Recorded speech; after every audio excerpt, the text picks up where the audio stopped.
Good evening. You're watching the news on Croatian television. At least 11 people have been killed and another 50 injured in what appears to be a terrorist attack in St. Petersburg, Russia. The explosion hit the city's crowded metro system. Russian President Vladimir Putin, who was in St. Petersburg meeting with Belarusian President Alexander Lukashenko, said that an investigation is underway.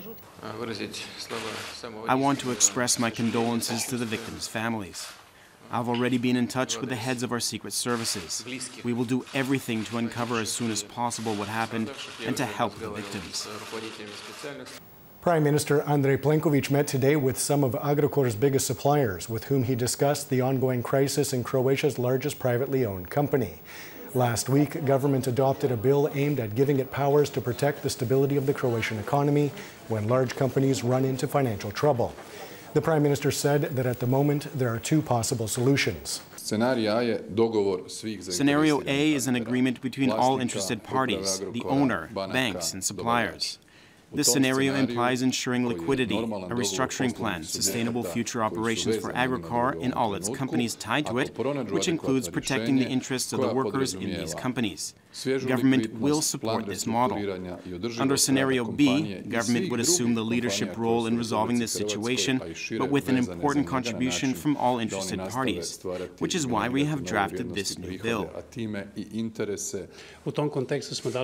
In this context, we have given our support to the government and backed this bill, which would give us an institutional framework to resolve a problem that arose during our talks with the banks, and that is that Agrokor's accounts would have to be blocked as soon as possible. Meanwhile, Agrokor's largest creditor, Russia's state-owned Sberbank, has confirmed that it wants Antonio Alvarez of Alvarez and Marsal to serve as Agrokor's restructuring director. A&M is an international professional services company specializing in turnaround management. Among the companies that have employed its services are former energy and banking giants Enron and Lehman Brothers. The standstill agreement signed between Agrokor and its largest creditors last night took effect today.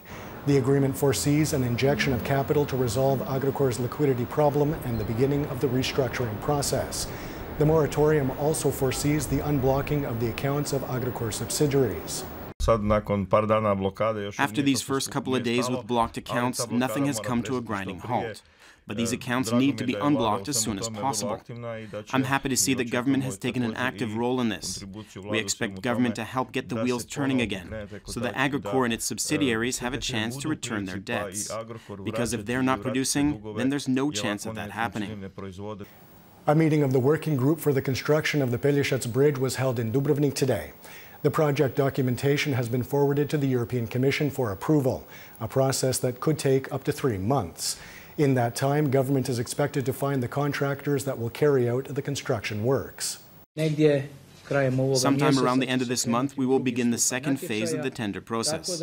So barring any major problems, of which I doubt there will be any because we have prepared a solid project here, we expect to have selected the contractors by the summer, with works beginning in the fall of this year.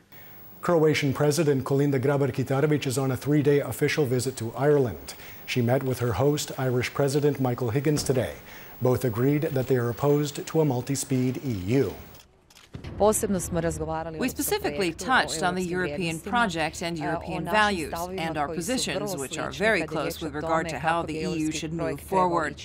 Therefore, we are opposed to a multi-speed or multi-layered Europe and support a Europe of equal member states who participate in building its future. During a visit to neighboring Slovenia, European Council President Donald Tusk commented on the migrant crisis, noting that he was pleased that 98% of the so-called Balkan route is currently closed and that the EU has regained control over its external borders.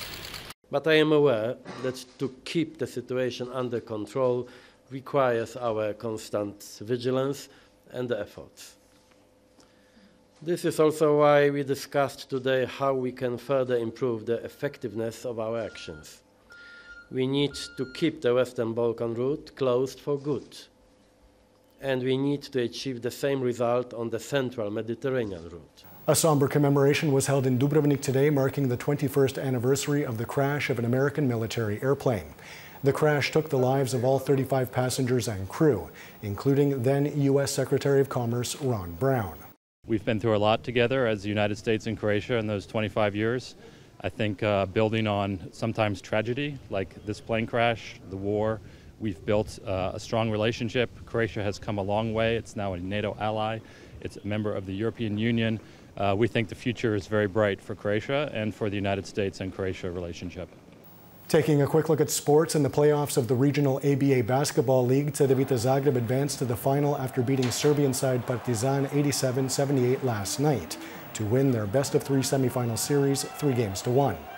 They will play the winner of the other semifinal between Red Star Belgrade and Montenegrin side Budućnost, who will play their third and deciding game on Tuesday. And now the forecast for tomorrow. Partly sunny with more cloud cover moving in later in the day.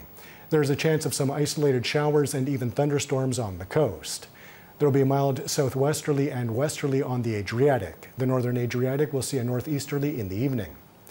Morning lows of 5 to 9 degrees Celsius inland, 10 to 15 on the coast, will give way to highs of 16 to 20 degrees.